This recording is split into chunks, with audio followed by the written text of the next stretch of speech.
It is the middle of the night in America as we go to air after another violent, troubling and dramatic day tearing at the fabric of US society. In fact, as we speak, the situation in New York looks horrific, with at least 2 police officers run down in separate incidents by vehicles in Buffalo and in New York City.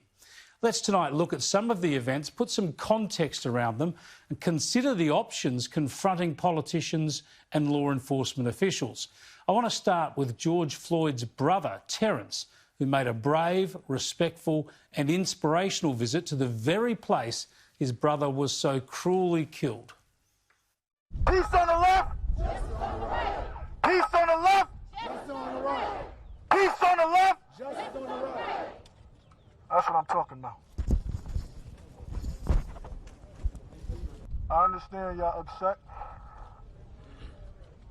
But like it was already said, I doubt y'all half as upset as I am. Come on now. Speak. So if I'm not over here wilding out, if I'm not over here blowing up stuff, Come on. if I'm not over here messing up my community, Come on. then what are y'all doing? What are y'all doing? Y'all doing nothing. Because that's not going to bring my brother back at all. Now, there's a man plucked from obscurity, thrown into a global spotlight because of horrible circumstances beyond his control, but he showed poise, good sense and charity. Not long after that, the man who leads the nation spoke at the White House. Donald Trump has tweeted too much and not provided enough leadership during this crisis. So rather than show you little snippets that you get on the news, usually spun relentlessly against him, I want to show you a fair chunk of what the president had to say so you can make up your own minds.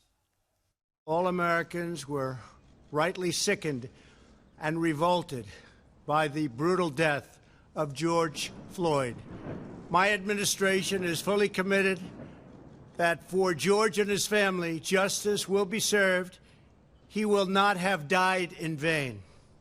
But we cannot allow the righteous cries and peaceful protesters to be drowned out by an angry mob.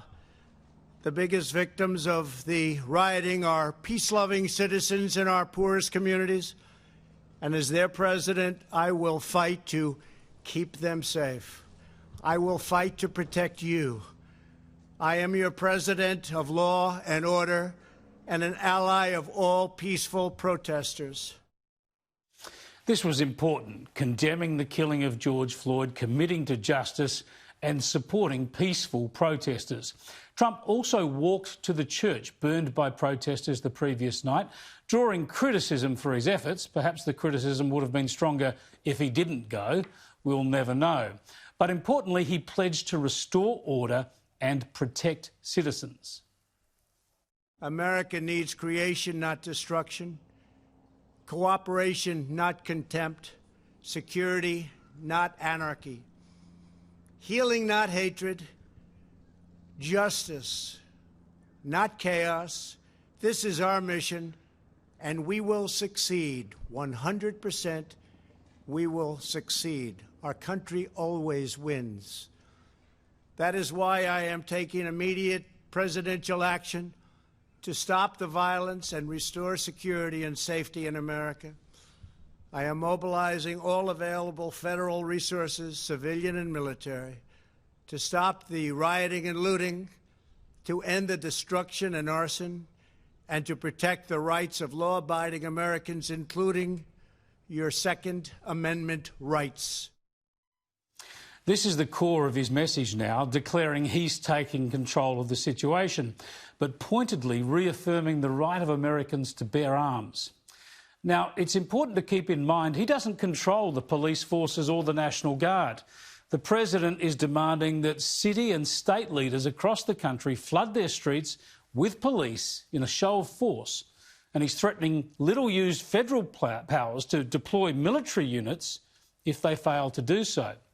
This is high risk, but apart from the obvious need to protect people and property, remember we're just 6 months away from the election, and Trump could hardly expect to win again if he doesn't assert control.